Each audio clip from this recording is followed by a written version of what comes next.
Welcome to the Sisterhood of Sweat. I'm here today with Gina Trimmer. Gina Trimmer is a Southern Utah boy mama times three and a proud mama to her baby girl, along with being the wife to her handsome hubs of 18 years. She is a coffee lover and stays busy doing all the mom things, running errands, laundry, cleaning, school, pickups, football, practice, the usual stuff, except sometimes she's doing it across the globe. For the past 8 years, Gina and her family have been living in an unconventional lifestyle, traveling to over 68 countries with her husband and kids. The journey began after they eliminated 700K in debt and retired by the age of 35. Since then, Jenna has been dedicated to empowering women through Revitalized Womanhood and the Revitalized Sisterhood, a coaching community that encourages women to embrace life's moments, both big and small, and live with purpose, joy, and authenticity. Gina's embrace even the most mundane moments and love your life to the fullest coaching style has inspired women to find joy in the everyday. Gina and her family went from living the American dream life to losing it all during the recession. What they thought was the darkest time turned into a pivotal moment when they decided to change their bad habits of overspending and consumerism into budgeting and saving every penny. This new lifestyle allowed them to invest and create multiple businesses, ultimately enabling them to retire early and live a life filled with endless adventures and experiences. Gina documented her travels on her wildly popular Instagram at pure.imperfection. She has recently transitioned to the podcaster life, and you can find her podcast IG at Revitalized Womanhood. She has also interviewed some powerhouse females such as Emily Frizella, Heidi Powell, Jamie Villalobos, and Yvonne Verity of Clean Eats. Gina is passionate about personal development, creating community, and empowering women. You guys, you can reach her at Revitalized Sisterhood at revitalizedwomanhood.com. And today we talked about what do you want? That was a big theme. And what do you have in your hand? Really focusing on dialing in on your why, because that's what drives your dream. And if you've been knee deep in diapers, dishes, cleaning house, or a corporate job, and you're buried and you have no idea what you really want, Gina really brings that out and helps you dial it in today to help you uncover what is it that you really want. Because what else are we doing anyway? This was so good today. Such a great empowerment for women, realizing you weren't born with permission slips and you were born with a purpose and you were born with gifts that were meant to be used. And it's all about unearthing what those are. We really dive deep today, and this was a wonderful conversation. Girl power. Without further ado, we're going to dive into this episode with Gina. I am very excited to welcome Gina Trimmer to the show. Thank you. I'm really excited to be here. Can I just tell you, wow, like when your information came across my desk, my email, right? And then I looked you up and opened it up, and you're at 737 episodes. Are you kidding me? That's just that are live. Okay. You probably have so many more in your holster, right? That's incredible. Thank you. Thanks for looking me up. I love it when Yeah. people research Oh, and I'm such a they stalker. Speaking of which, I think I might have one in the morning. So this morning I'm like calling the police. I'm like, There's this dude that likes to sit up at the top of the hill where he thinks I can't see him. And it's freezing cold outside. Last week it was 0 below, and there's no business open back here Is it like except while for you're mine. jogging or what? I own a women's fitness boutique. Right. So uh, I'm at the boutique and it's when my client leaves and I'm the only one there. And Mm-mm, I nope. You report that 100%. I was like, it's just weird. I No. really, and he had the hood pulled down over his face. Mm. And I was just like, you know what? Better safe than sorry. If this dude's just here taking a smoke break, okay, great. But like the last time he came down towards the studio, I was like, I'm locking myself in the bathroom on my cell phone because I don't know what Mhm, this yeah. person's up to at this 5:30 a.m. in the Nope. morning or whatever. I'm like, this is weird. I mean, who So I gets was up a, that early to yeah, go no, outside in the freezing freezing cold to sit. by a ladies' fitness center? You know, he's up to no good. Well, I was a dispatcher for 6 years. So that is like red flag, red flag, red flag, red flag. And you know what? What's the worst they're going to do? They're going to go up and just talk to him and say, "What are you doing?" He's going to explain. If it's not weird, they're going to be like, "Hey, all right, have a great day." Right? But Yeah. obviously it's weird. It's not Yeah. normal. So, I was just like, I don't yeah. think this is abnormal. And I gave it a little while to see, but I was like, no, this is not normal. Now the face is covered. Yep. Well, I'm glad you reported it. Yeah, I was just like, I figure they'll just drive by and make sure everything's safe and yeah. They'll actually, if they think that that was weird, suspicious enough, they will put you on a drive by, like a thing where they'll drive by and watch out for you.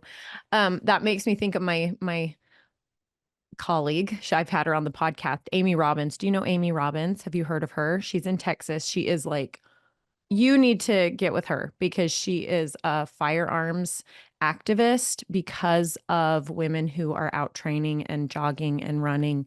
And so she created a fitness line that can conceal weapons, not just a firearm, but any kind of weapon for a woman while she's out so she can feel safe while she's jogging. And yeah, it's a issue. It is an issue and it's sad that it's an issue. It can be an issue, and I do carry mace, Hmm. for that reason. Right. And I think I just had somebody from SAS is what it's called, Right. Yeah, Sass. Hmm. approach me about doing a self-defense class in my studio. And I think like, okay, I think that's a great idea. Yeah, absolutely. I totally agree. Yeah, so they're also all about women that have been in abusive situations, helping to empower them with their confidence. And that's kind of something that is near and dear to my heart since I am a survivor of domestic violence. So I Amazing. just think that knowing how to protect yourself and being aware of your surroundings and paying attention and calling it out if you think something's strange, if you notice something and your antennas are up. Don't, it's better safe than sorry. And I didn't know this was going to be a commercial for that, I but know, I know. Now you have your marketing. You have your marketing for that. So yeah, join us. No, no, but I totally agree. Well, it actually will feed right into the conversation I think we're going to have is just having all of the information, having your antennas up, being aware, being mindful. It's so many different parts of being a woman. It's not just about our safety. It is about how we absolutely live our lives. I was actually just talking about this because of course I was in the mind space, the head space of giving birth. And I was talking to someone and I was like, oh yeah, with my second, I probably could have just had an unmedicated delivery. Like he was coming great. It was beautiful. He was progressing, but I was scared. I was scared. I didn't have all the information. You know, they used to really prioritize those kind of classes so that you knew kind of what to do in that situation because they had to be unmedicated, right? So they wanted women to be prepared for what's about to happen.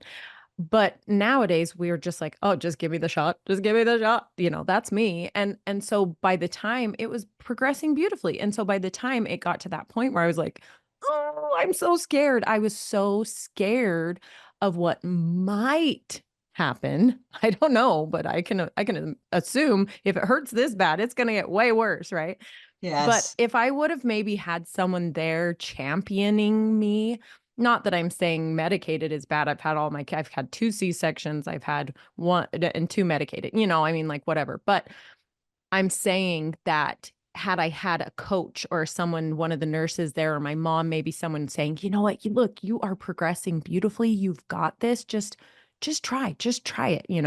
I think I probably would have been like, okay, let's do it. And I think that is so much about what being a woman is and how we have to present ourselves to the world this way as I'm going to get all of the information I can for myself so that I have the best life, so that I have the happiest experience, so that I have the fullest whatever I'm doing, right?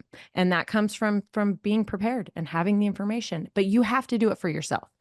That's the kicker. You have to champion for yourself because no one else is going to. Like if you're not calling the police about this weirdo sitting up on the hill, no one else is calling for you, right?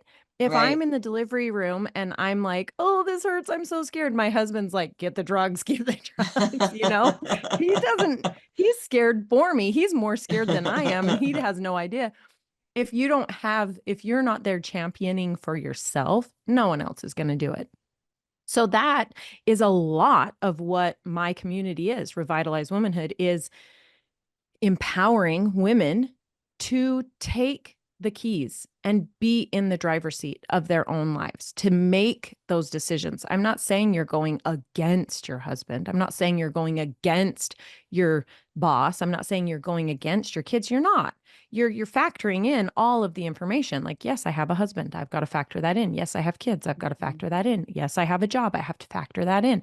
You have all the information, and now it's up to you to take control with the information you have and make the decisions for yourself. Well, it's also, you may factor all that in, but sometimes it just boils down to your heart set, your mindset, your soul set. What is your internal guidance system saying? Because Yeah. there's times in any relationship, in any job, and anything that you're doing that you know what you deep down want, and And it might not be that. you're worthy of You're right. You are wanting right. You that. nailed it. You And nailed it. you have to have that boundary. You might have to, maybe you've been people pleasing and you haven't been putting yourself on the list, and this is important to you. But if you don't take yourself seriously, nobody else will. So Mhm. sometimes you have to buck the system and you have to say, I am doing this. And then everything comes along because they know you're serious. They see that you are like, I'm holding my boundary on this, Right. because I don't think women sometimes are prepared. They think that the marriage is like the fairy tales they watched, like Cinderella, Beauty and the Hmm. Beast, all of these things. They think that they're just going to ride off into, my wedding invitations were Cinderella and the pumpkin going up to the top of the hill, which Yeah. is kind of like I do live at the top of the hill. I do. But you have to realize that Cinderella didn't get there without a few bumps in the road, and neither Oh my will gosh. you. And Yeah. it's not like you're never going to have to stand up for yourself. Like you're never going to have to set a boundary in your own relationship. Oh, for sure. For sure. And you know what? When you're in a relationship that's not toxic, when you're obviously I'm speaking of a healthy relationship, Right. when you stand up for yourself, I don't think anything's more I'm not gonna I say sexy just because I have mom brain and I can't think of another word. Like that, I think my husband wants that from me. He does. And usually the women who I am coaching and I'm trying to speak to through my listeners are women who have this inability, or they've been maybe programmed to not know how to identify their needs. That was a long way around of saying that. But Like Because when they they've come been to me, people when pleasing and they're not right, on the exactly, list. exactly, exactly. 100%. They've been told be sweet, be quiet, seen not heard, like take care of everyone around you. You know, they've got all of these normal what we think in society as the maternal and woman and Eat the nurturing and burnt all these toast, give things. everybody else the Yeah. good slice of bread. Yes. Oh my gosh. Yes. Okay. I call that the like falling on your own sword and the martyr of, oh, I can live on 2 hours of sleep. Oh, I can live off of the leftover chicken nuggets off of your high chair. I can no, you can't. Are you kidding me? Like And who can? why should you? And why should you? Yeah, why should Yeah. you? You deserve to have a fancy meal made for you. You deserve to have you know all of these things. And those are concepts that we work on in my community and through my podcast is that kind of like giving permission to break out of this box, right? It's like the women's movement has gone so far in both directions, just like Yeah, extremes, right, that because you want to care it's about what your partner finally thinks. You should care right. about what they You think, should, but you but should care about also you yourself should care first. about what you think. Yeah. Right. And that's going to come through with him. Like if I am able to identify what I need and I'm able to communicate that to him, he's like, phew, now I don't have to try to read her mind. Right. That's a healthy relationship where he's excited for you to be coming up with these things on your own because he's like, oh, thank you for not making me have to try to like figure out what this woman talk is that you're saying. You can actually say, I need this. I want this. My needs are such, right? And I think women are so too often unable to do that. If you get a man, you're like, "What do you want?" And they're like, "Sex this many times a week. Every This day, much, every right, hour. right. Exactly. This much money at my career. I want to travel this much." I mean, they will just pew pew pew pew like fire them out unapologetically, right? You ask a woman, which is what I do, I say, "What do you want?" And you watch this almost like glazed over look come, and you instantly know that their mind is going to this place of, wait a minute, what's my husband going to think if I say I want that? How is this going to affect my kids if I say I need this? What is this lady going to think of me if I say I don't want to cook dinner? She's going to think I'm the worst wife and the worst mother, right? They're instantly thinking about all of You're these, worried like, about what everyone else right. thinks. And it's like, no, Yeah. what do you want? And then even if they're not thinking about those things, I don't think anybody's ever stopped to ask them that, what do you want? You know, and that's kind of my origin story. Except in the notebook. Oh my gosh. Oh, if we all lived in the notebook, we'd all be sick of it after day three. Let's be honest. We need a little more fight. But yeah, that's where I actually listened to your episode with Carol. Is it Anna King? Is that how you say her name? This most recent Yes, one. yes. And we have a lot in common with what she's talking about. And I think that these women, especially, I'm starting to see it in my age. I'm 42 and my husband, we're starting to recognize and see these things happening. But all of a sudden, these women are leaving their families, they're leaving their husbands, and they're good families, they're good husbands, they're good. And Right. it's like, wait a minute, there's nothing fundamental here. There's no affair, there's no Yes. abuse, there's no like, what is happening? And I believe it's because all of a sudden, these women who have been performative their whole lives are kind of realizing, like, wait a minute, who am I? Right? It's this midlife and it is a crisis. Men go out and buy their Ferrari. This is women imploding their lives because they get to this point where it's like, wait a minute, no one's ever listened to me. I don't feel seen, heard, loved. And I stop there and I think to myself in these very specific instances that I'm thinking about, and I think, have you ever identified it for yourself? Do you even know what you want? Do you even know what you need? Or have you just been going along with what life's been throwing at you, what you think people expect of you? And I love in your intro, you actually say where we can be who we are instead of what others want us to be. That's so simple and so profound because that is so much of a woman's life is living in a way, this performative way of living of how we think other people Excuse me. need us to be, right? Bless you. I knew it was coming. Usually it comes in threes. Oh my gosh. so But what you're so saying about that's being who you are instead of who others yeah. want you to be, it's basically that everybody has their own opinion about who you should be, Yeah. but who are you? Like, be who you really are. And don't dumb that down for anyone. Don't, play small because somebody's not comfortable with you actually living out your vision and your purpose that's innate, that's in you, that like maybe something comes naturally to you and I don't know, maybe you're a TV star, maybe you're a person that does commercials and other people are like not comfortable with that, but you have all these advertising ideas, or are you going to stop being who you are because somebody Mhm. else I mean, doesn't feel comfortable? You're not allowed to be who you are, who you were born to be.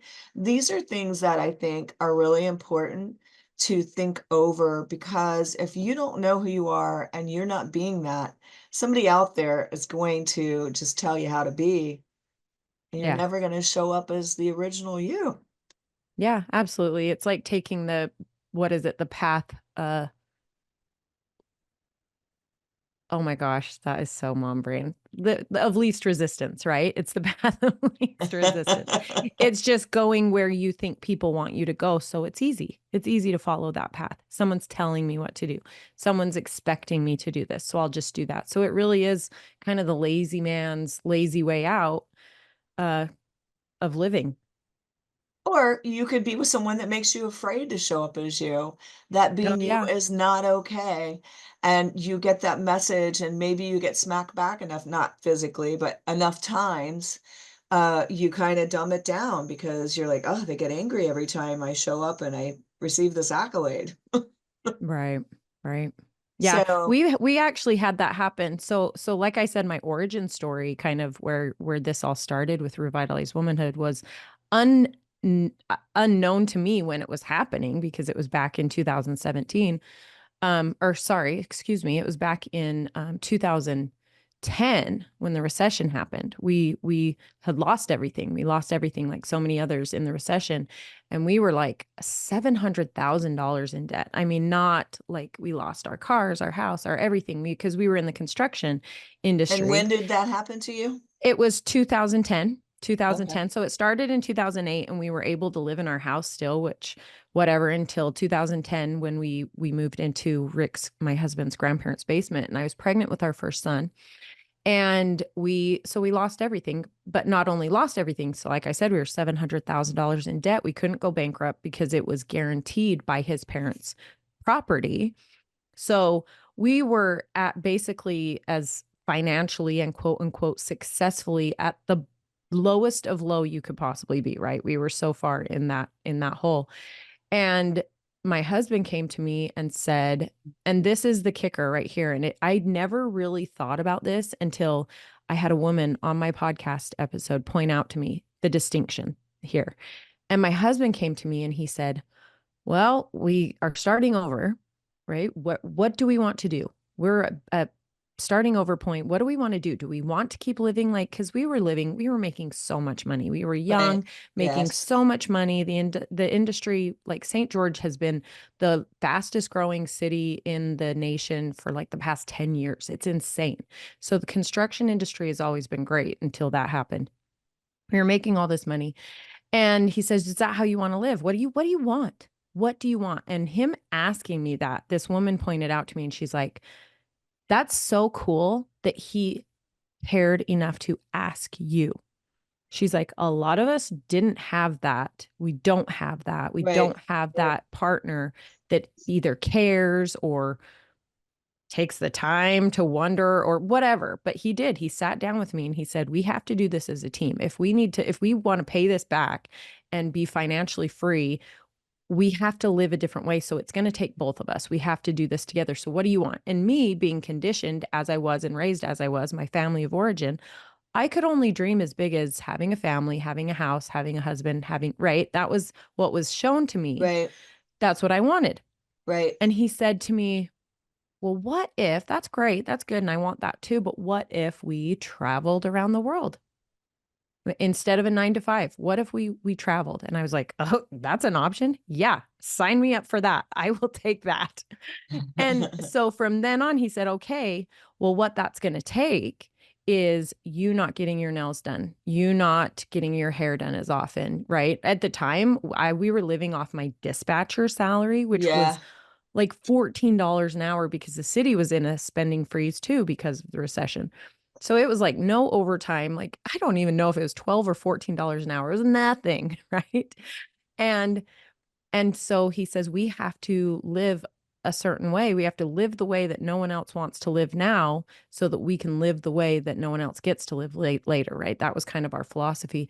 And 6 years later, we had paid off all of our debt. We had residual income coming in, and we left with our two small boys. We left the country with one-way ticket to France, and we've been traveling internationally for the last 8 years, over 68 countries.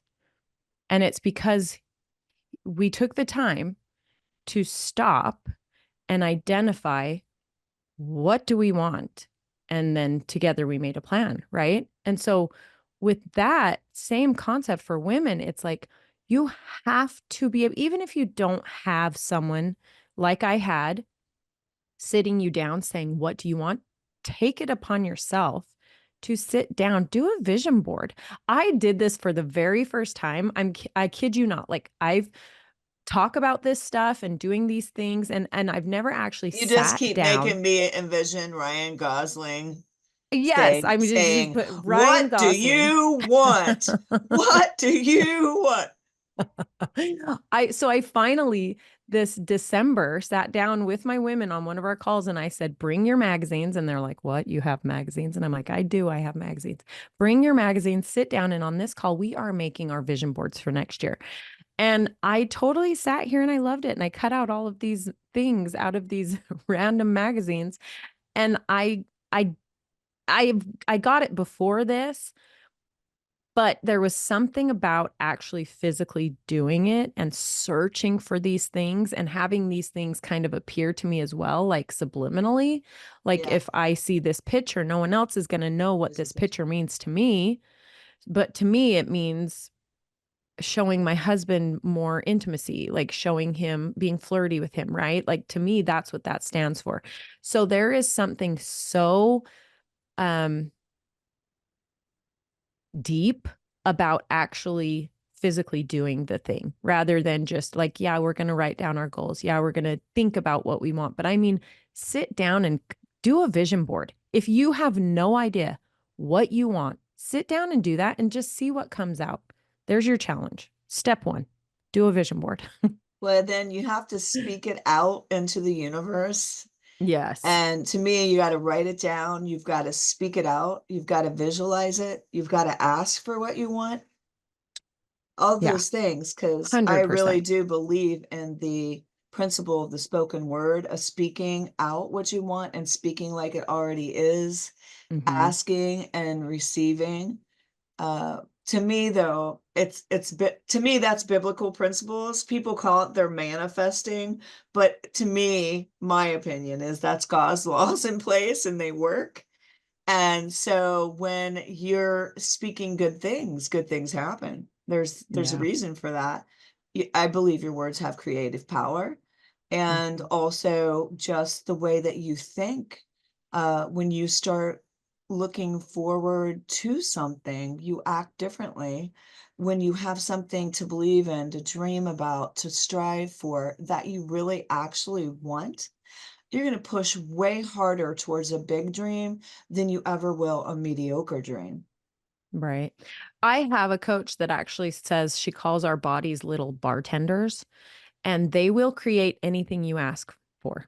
They will create, if you want unhappiness, your body will create that for you.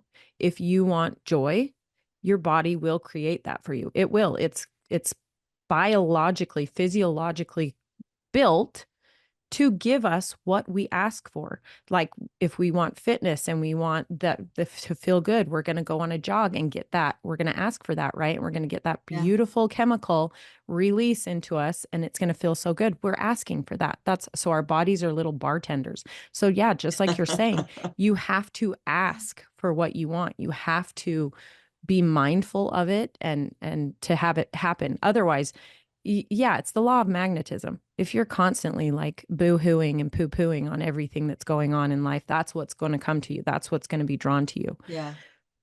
That's why I think it's so important to be grateful and to be Mm-hmm. thankful and start your days with gratitude.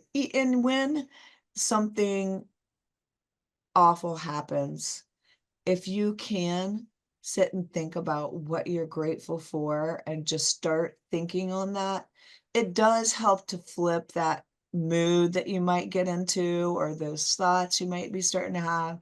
And it keeps you from downward spiral, you know. And Mm-hmm. what you said really brought to mind a good example that Forbes Riley gave when she was on my podcast. I loved it. It was if you order something from a restaurant, you want a chicken Caesar salad without the croutons, dressing on the side, yada, yada, yada. It's going to show up for you usually how you order it. And it's the Mm-hmm. same with life.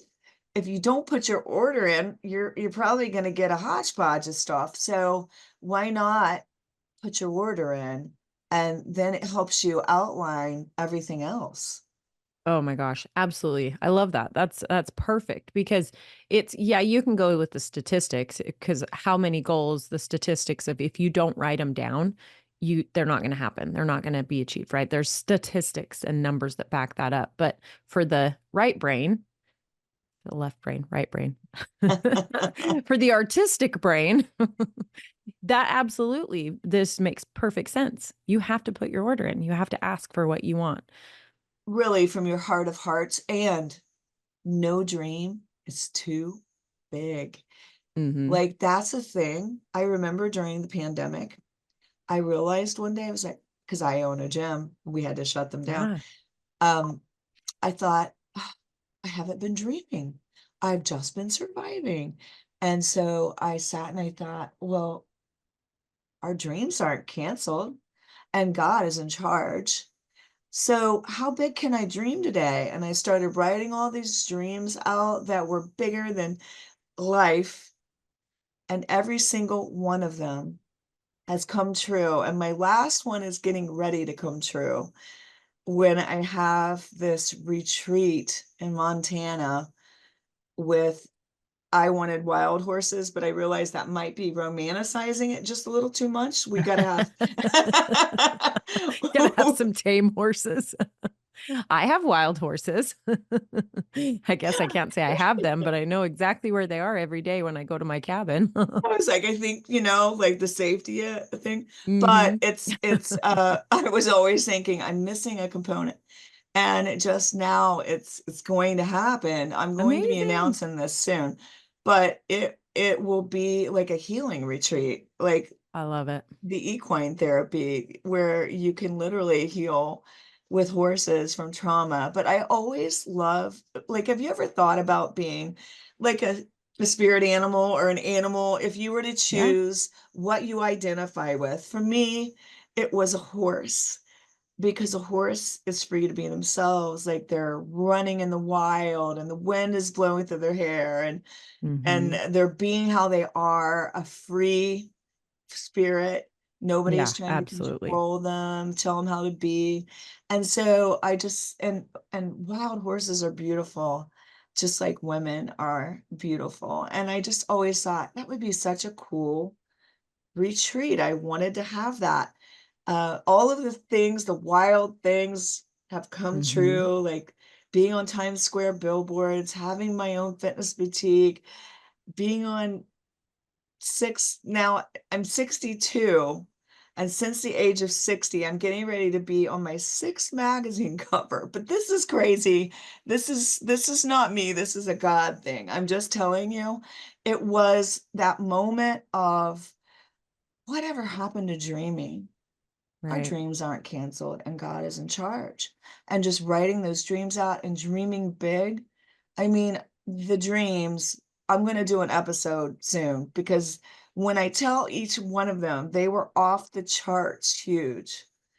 And it's just, to me, it's just realizing that when you really get in that alignment, that's powerful. But we have to back up. You have to remember that in this mindset, and because you have come this far with where you are and believing in this, you have to try to reset yourself to the thinking Mhm. of, what about the women who don't know how to dream, who don't know how to like, where do you even begin? I remember asking, so not even when my husband told me that, I didn't think you could travel the world. I didn't think that was even a thing. Like that's just for rich people. That's just for celebrities. Oh, That's not okay. for anybody, right? Okay. Mm. There's a So big lesson in this whole thing. It's you have to go through so much to go for your big dreams. Sometimes you got to walk through fire for them. But like part of it is just realizing I am the person to do that. You get this imposter syndrome and you might like be like not believing or it's actually happening. And so like getting in that mind space of not only dreaming, not only asking, but then when the thing is actually there that you asked for, you get afraid and you want to shy away from it because this dream's too big. It's a value proposition. It's recognizing you're valuable enough for your biggest dreams. I mean, connecting into what even is a dream. Start there. Because I have women, they come in here and I say, what do you want? What do you want? They come into my community. I have a private community called the Revitalized Sisterhood, and it's what do you want? What do you want to achieve? What are your dreams? And they say, let's just say, like I said, to be a wife and a mother. Okay. That's beautiful. We all want that though. What's specific about you? What is in you? What is your Right, God-given purpose? What are you here on this earth to create, to produce, right? To right. become?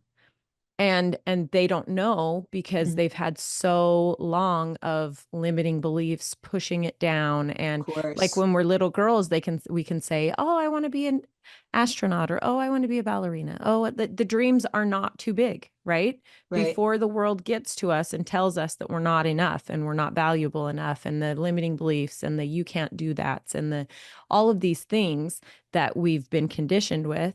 Now here we are, 30, 40 years old, 50, 60. I have a 75-year-old in my community.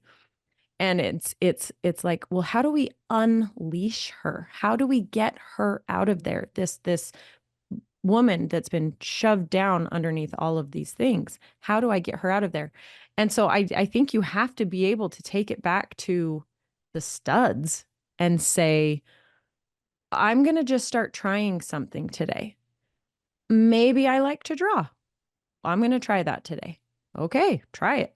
Maybe you hate to draw. Okay, I hate to draw. And maybe I like Maybe to you're no cook. good at drawing. Yeah, maybe you're horrible at drawing. Like you have stick Maybe figures and you hide them. right. Oh my gosh. Maybe I want to cook. Maybe that would be good. Maybe that's a calling for me. And then you start doing it and you pay attention to what makes you light up and be proud and be happy in those Energies. things, Yeah. right? Yeah. And then it's those kinds of things. It's being able to say to women, say yes to things, do something new, get out of your comfort zone, because then it's like opening the magazine for a vision board. It's you're seeing a dream that's been created by this marketing person, right? That's created this magazine, right? For you, you've got these beautiful women on the covers of these magazines, right? These beautiful Mhm. bodies. Well, maybe that makes my heart soar. I have so many friends that fitness makes their heart soar, and they get into it and they do it every day and they find this passion for it and they find this love for it. And it's like, oh, wait, Well, there's something in me. It's this woman that wants to encourage other women to see the beautiful side of themselves, to dig into the right, and it starts encouraging the woman in there to come out, and you start to say, "Oh, you know what? I could have my own gym, or I could be an influencer and have a coaching community, or I could be on a magazine, or I could have an app." You know, it starts to open up all of these ways to be able to say, "Look at me. I'm dreaming. Look, I'm actually dreaming," versus when my husband sat me down and says, "What do you want?" And I said, "To be a wife and a mother." Right? And he said, "Well, what if this?" And he opened up like this whole world to me of, wait, that's a possibility. These, these women, when I first meet them, when they first come to Revitalize Womanhood, they haven't had anyone open that up for them. They haven't allowed themselves to open that up. Maybe they don't know how to open that up. And so we have to start at the studs. We have to start by saying, Well, you got to figure out what your "Let's why try some is. I things. mean, Let's that's the try some first thing. things." All of my dreams didn't show up until I knew what my why was. And you probably don't want to Yeah. go through the crazy stuff I did, where I was one, two, three strikes, you're out with three horrific injuries and an identity crisis of who am I, where you're like, this is who I've always been. I don't know anything else but being strong. And now I can't do any of those things. Like it was horrific. It took three horrific injuries to knock me out, where I was finally like, okay, God, I'm listening. And that's when all of my biggest dreams came in, was in the surrender, the finding I was more than just my body. All I knew was being strong. And it was realizing there's all these other sides. I would have missed my biggest vision. I would have walked right past the Sisterhood of Sweat. I never had that boutique, that community, all of these things. I thought I was doing it backwards. I wrote the book first, but now I realize that was the foundation for everything. And I went through a lot. I went through a lot. I won't go through all of that, but let me just say that, because there was more than that, that it's just that time that you think is your deepest struggle, like you had your back against the wall, was really your greatest gift, because you would have Oh, it never absolutely was. done what you've done. 100%. Yeah. I totally look at it like that. I actually had someone ask me on a podcast, if I remember being unhappy in that time, and actually I wasn't. I really wasn't. I thought, "That's interesting. I've never really thought about that because I Yeah. don't remember ever being," but we Right. still had, and I think that goes to what you say with being grateful, Yeah. gratitude, which is Yeah. huge, huge to Yep. me and my husband and our family. And I love this the saying, I think it was Tony Robbins that says, "You cannot at the same time complain about something and be in gratitude. The two can't Oh my exist gosh. together." They can't. It's the same with doing yoga. Like if you're angry, you can't do yoga and be angry. Like it just doesn't go It together. doesn't go together. It just And doesn't work. you But said that's something. exactly right. And I think when that was happening, I was still in gratitude. I was grateful we had a home to be in. I was grateful I just had my first baby. I was grateful I had my husband. Like I didn't need all the things. I was kind of like cleansing to get rid of everything. But I was in gratitude still. And I thought, that's funny. No one's ever asked me that. But no, I was not unhappy. And the other question then, because you said, well, what do you want? Would be, well, what do you have? And Yeah. take what you have in the hand, because you still have a lot, even in your worst Yeah. moments. I mean, like you said, I had such happy times in the deepest of a struggle when I left my ex-husband with two small kids, and I had to be afraid at the time. So I went to my mom and dad's, and we all lived in one, like me and my two kids in one bedroom. They were small. Hmm. And I remember that time as very formative, actually. Uh, but just, we were so close. It was so good, and so much good came out of it. and so much strength and love. And so, yes, it was a horrible time, but I can remember it being one of the happiest times when we were all at my mom's, Right. you know? So it's just realizing that even in the worst of times, you still got you. You still have your gifts. You still have your purpose. Mhm. And, look at you. You bounced right back and you came Yeah. back, like I like to say, you came back stronger. Oh, absolutely. Stronger and more grateful because, it gave me the ability to let go of a lot of the restrictions that I think society puts on us, like the keeping up with the Joneses and caring what other people think about you. And I mean, obviously that's a human. It's never totally gone, but it's something I'm really mindful of is that and creating boundaries and relationships that are actually serving me. When you go and do something that is you started the episode with this, is when you go and do something that is for you and other people kind of like boo-hoo on your dreams or like naysay to you or try to keep you down. And That it's the happens people. Yeah, it every happens. And you time know that's going to what's happen. I really hate to bad tell you. is when it's the people that should be cheering you on, Yeah, that you thought, "Wait a minute, it's shocking. you're supposed to be in my cheering section, but you're not. You're not. Mhm. You're." And and that happens and it makes you aware of those kind of tools that you now have in your toolbox. It's stronger or, it sharpens those tools that you have in your toolbox for being mindful of these things, keeping good boundaries, getting rid of relationships that aren't serving you, the things that make you stronger and happier, honestly, in your life. And one of the biggest things that I had to unhook from myself because I was raised in a religious background, some of the things taught in the church may not necessarily be uh, biblical, really. They're just religious, and you grow up with these beliefs. You got to be little Miss Muffet and very Mhm. subservient. And like, I had to flip that somewhat on its head and realize, I wasn't born with a bunch of permission slips to give Mhm. out. God gave me a spirit and a soul, and He gave me gifts and a purpose. And I don't have to ask anyone permission for that. Right. Like, that is God given. I already have the permission.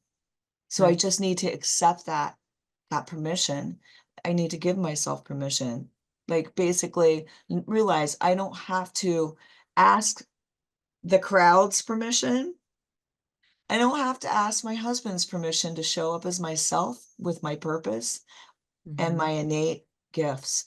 And these were things I had to really learn.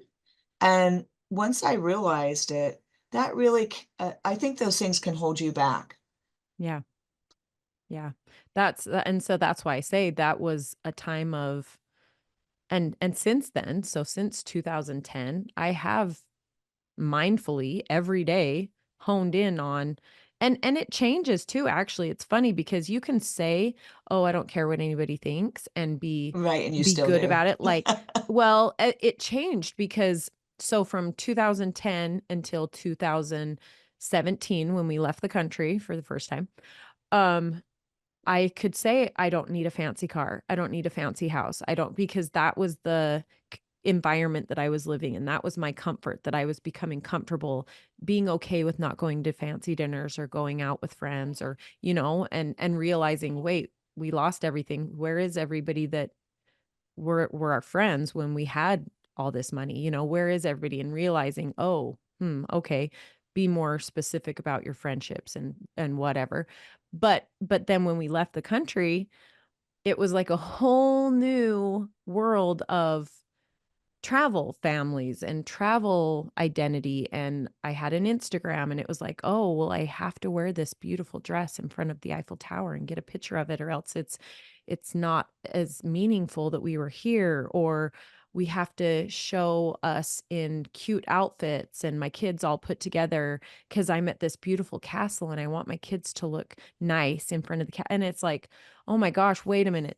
Wait a minute. It took me that year to like kind of come to this, wait a minute. This is the same thing I've just been battling for the last 6 years. just on a different turf, just in a different zone of thought, right? It sneaks in. If you are not hyper vigilant about it and mindful about it, it sneaks in. It snuck in. It was, I could say, I don't care what people think, but at the same time, I was thinking, I have to get this specific picture of this castle while I'm here. Or, and I'm like, wait a minute.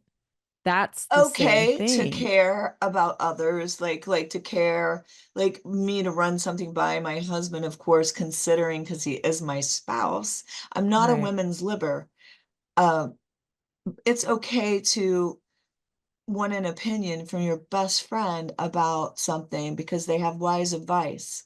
Hmm. I think that you do want, in the counsel of many, you got some wisdom, but to the point that it's controlling your life, like the social Right. media where you feel like you have to show up perfect all the time. You know what? Actually, sometimes people like it when you screw up a little. They would They love me then. because they don't feel like they feel like they don't have to be as Well, you perfect. relate. Yes, it's like permission. That's the whole basis of Revitalized Womanhood, that and my podcast and my Pure Imperfection, my Instagram. Is the whole basis is like I give you permission.